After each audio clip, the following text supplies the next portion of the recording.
एक पारंपरिक भारतीय चित्रकला शैली में देवी माता शैलपुत्री संतुलित रूप से बैठी हैं, सफेद बैल, नंदी पर। वह अपने दाहिने हाथ में चमकदार चांदी का त्रिशूल और बाएं हाथ में गुलाबी कमल पकड़ती हैं। वह एक चमकदार पीले रंग की साड़ी पहनती हैं, जिसकी लाल किनारी है जो हवा में धीरे धीरे बह रही है, सुनहरे आभूषणों और मुकुट से सजी हुई। एक उज्ज्वल स्वर्णिम आभा उनके चारों ओर फैलती है, जो दिव्य ऊर्जा से चमकती है।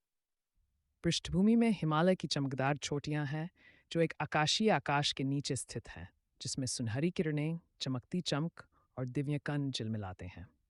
कैमरा माता शैलपुत्री और उनके बैल को एक विस्तृत दृश्य से शुरू करता है, फिर धीरे धीरे उनके शांत और पवित्र चेहरे पर जूम इन करता है। जैसे जैसे कैमरा पास आता है, आभा और भी उज्जवल हो जाती है।